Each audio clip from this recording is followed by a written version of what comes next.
Bismillahirrahmanirrahim. Assalamualaikum warahmatullahi wabarakatuh. Selamat pagi anak-anak hebat Bunda, siswa dan siswi kelas 7 SMP Negeri 5 Medan dimanapun kalian berada.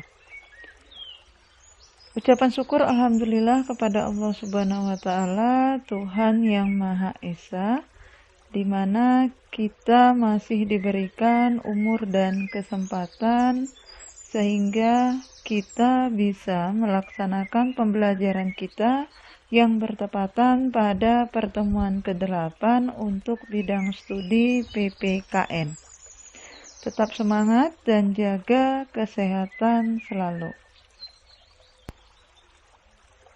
Pada pertemuan ke-8 kali ini, materi pembelajaran kita adalah bab 2, norma dan keadaan.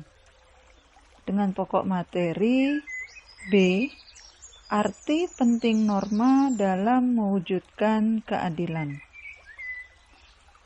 Baiklah, kita mulai saja materi pembelajaran kita.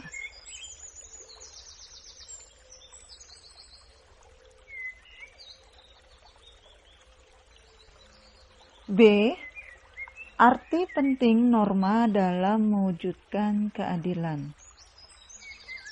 Aturan di dalam masyarakat memiliki arti penting bagi terciptanya ketertiban dan keharmonisan masyarakat. Norma dalam masyarakat terbentuk karena ada berbagai perbedaan individu. Sebagai makhluk individu, manusia memiliki kepribadian, kepentingan, keinginan, tujuan hidup yang berbeda antara satu dengan yang lain.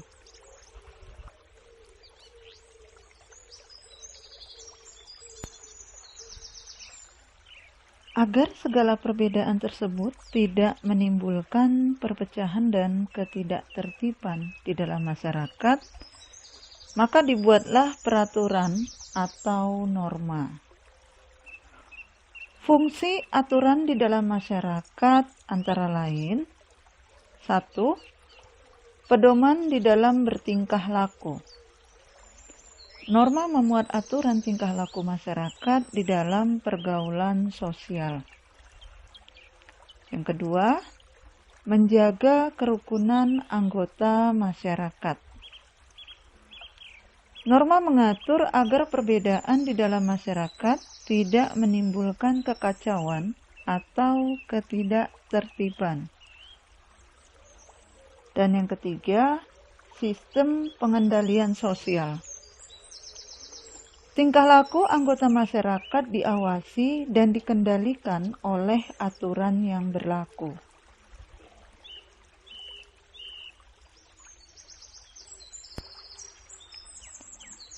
Di dalam kehidupan sosial, pastilah ada norma yang mengatur kehidupan tersebut.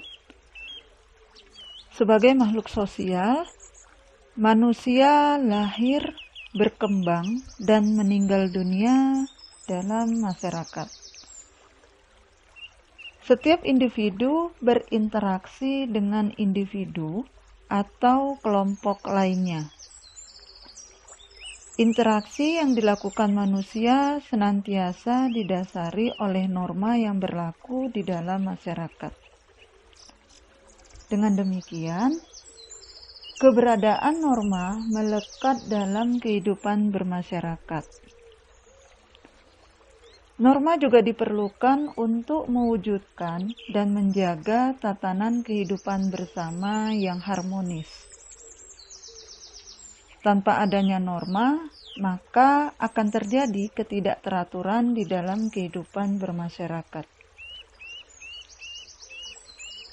Dalam hidup bernegara, diatur dengan norma hukum yang berbeda dengan norma-norma lainnya.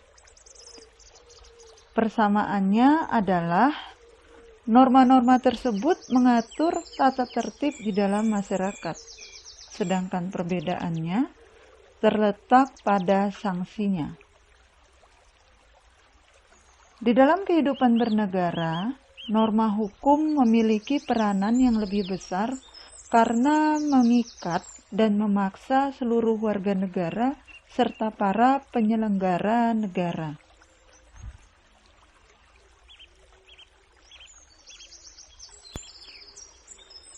Pada pasal 1 ayat 3 Undang-Undang Dasar Negara Republik Indonesia tahun 1945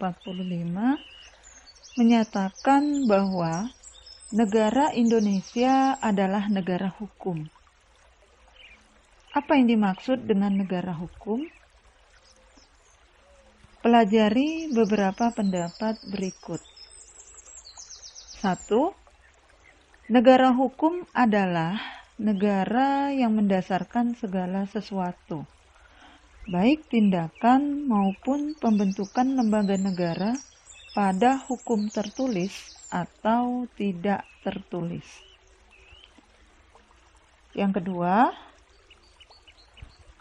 menurut Avedisai, negara hukum mengandung 3 unsur berikut ini.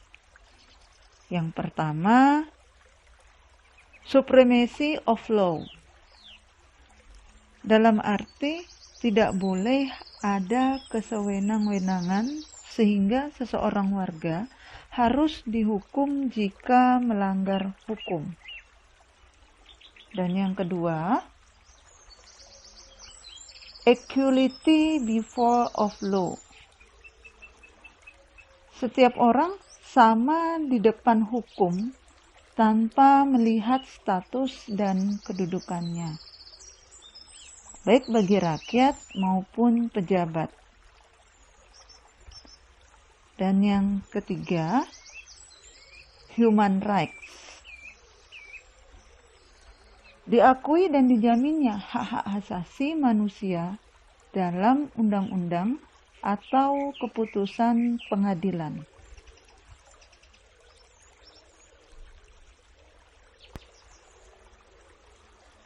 Jaminan Undang-Undang Dasar Negara Republik Indonesia tahun 1945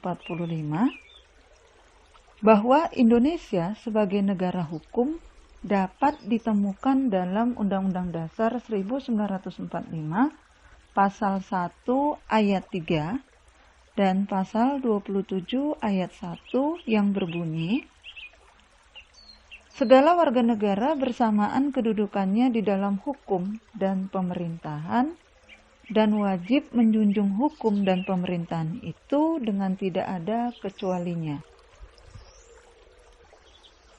Sebagai negara hukum, tentu bangsa Indonesia menerapkan aturan hukum di dalam penyelenggaraan pemerintahan dan di dalam kehidupan bermasyarakat, berbangsa, dan bernegara. Setelah kalian memahami negara hukum, kalian juga harus memahami, menyadari, dan melaksanakan hukum tersebut.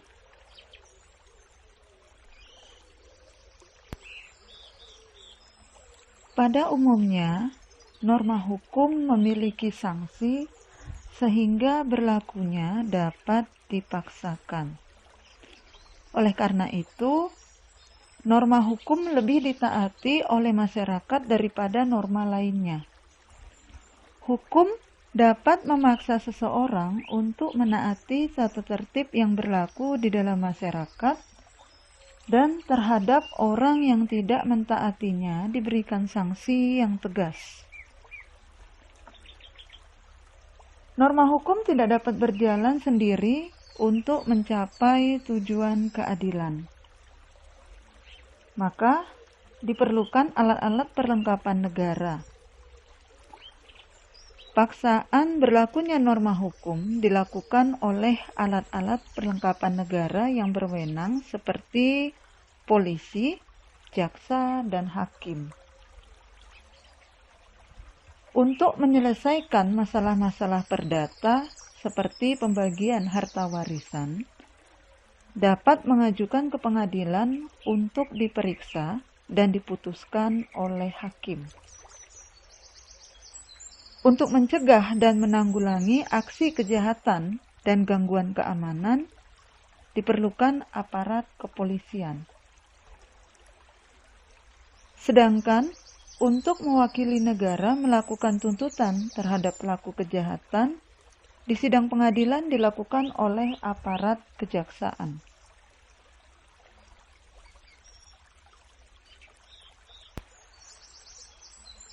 Secara garis besarnya, fungsi norma hukum adalah sebagai berikut.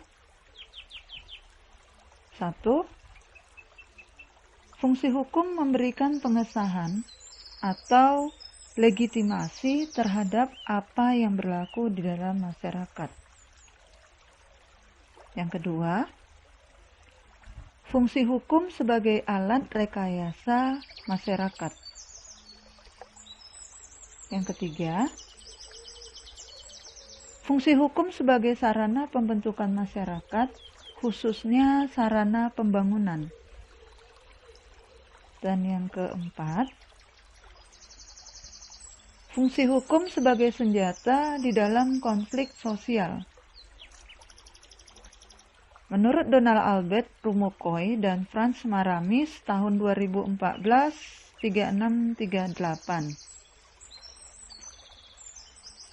Seandainya di dalam masyarakat tidak ada aturan yang mengatur kehidupan masyarakat, tentu tidak akan tertib dan timbul kekacauan di mana-mana. Oleh karena itu, untuk menjaga ketertiban di dalam kehidupan bermasyarakat, norma hukum harus ditegakkan.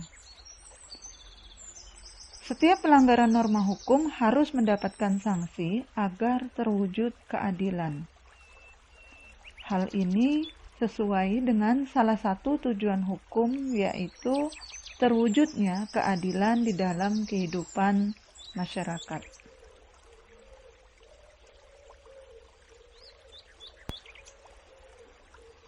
Sekarang, ada beberapa pertanyaan yang harus kalian jawab. Di antaranya adalah 1.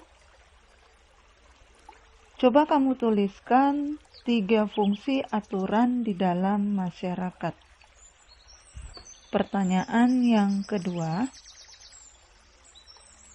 coba kamu jelaskan menurut pendapatmu tentang bagaimanakah norma di dalam kehidupan sosial. Pertanyaan yang ketiga, apakah yang dimaksud dengan negara hukum? Pertanyaan yang keempat, coba kamu tuliskan dan jelaskan 3 unsur negara hukum menurut AFDC. Dan pertanyaan yang kelima, coba kamu tuliskan secara garis besar fungsi dari norma hukum.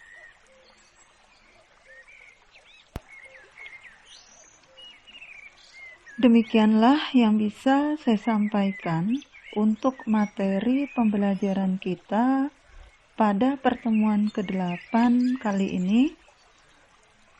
Karena telah mengikuti pelajaran ini, kurang dan lebihnya saya mohon maaf. Terima kasih juga atas perhatiannya. Semoga pertemuan ini dapat bermanfaat. Akhir kata saya ucapkan billahi taufik wal hidayah. Wassalamualaikum warahmatullahi wabarakatuh. Selamat pagi.